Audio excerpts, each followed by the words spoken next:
the aftermath of a disaster, people begin the process of cleaning up and rebuilding. The Red Cross reaches these people through mobile feeding and bulk distribution.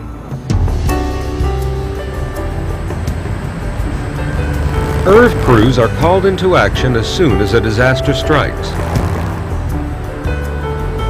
Right now we're looking for families. I'm going to need drinks, hot meals, questions, any service they might need, where to go for help.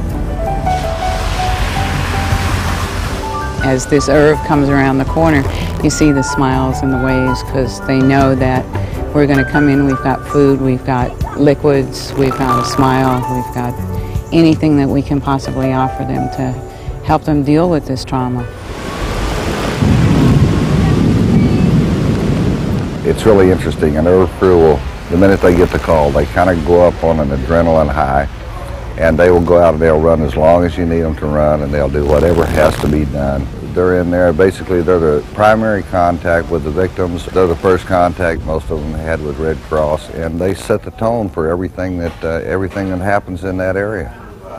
We need to know the exact area that you're going into, the exact area that you're covering, how many victims there are. You're it. You're the people that are out there. You're the ones that know what's going on. Our job is to support you. The main function of IRVs is to distribute meals and snacks for just one night or for several weeks, one long day after the next. Well, a typical day would be, say, to get up at 5 o'clock in the morning, start work around 6:30, come back in 8 or 9 o'clock at night, go take a shower, lay it down, and get ready for the next day. Number one is being there on time. When you're mobile feeding or even the snack runs, they look for you at certain times. Okay, what kind of juice you got? Like an apple orange? You've got to have teamwork. One person takes care of the back of the truck. The other person gets out of the truck at every stop and talks to the clients. You're the eyes and ears for what's going to happen down the road. You need to really be watching not only for your function as mass care, but also what are the needs for family services out there. You need to be able to report back, we saw this, we saw that, and really be able to tell them what's going on out in the field.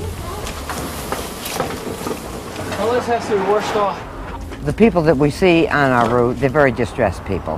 When it affects you and your house has got 2 or 3 feet of water in it, or the roof is off due to tornadoes, the stress level is tremendous. And that really, to me, is more important than anything, to try and help them with that stress level. In addition to the clients who were affected by the disaster, we also provide service for all of the disaster workers, telephone men, anybody that's working and helping the people recover from the disaster. They get the same kind of service. IRV crews feed people at many remote locations. They may also deliver meals and snacks to Red Cross service centers. Serving food is the relatively easy part of IRV work. Bending, loading, and lifting cumbersome supplies and keeping equipment clean and organized is demanding physical labor. And then there are the emotional challenges. In every disaster, there is a certain amount of stress. Hard work, long hours. The bigger the disaster, the greater the stress. The constant contact with many people, the long hours, and physical labor can be draining. It can also be rewarding. You start getting familiar with the families, and it's more like a bonding. As they start relying on you and getting close, it is more like a family. It's like everybody pitching in. Oh, come on, she's gonna serve some hot meals. You're more than welcome. Something to drink? Smile at them. Get out of that truck and go around there and pat them on the back and say, hey, you know, we're going to be back here tomorrow, and tomorrow's going to be a better day. And you know what? It nearly always is.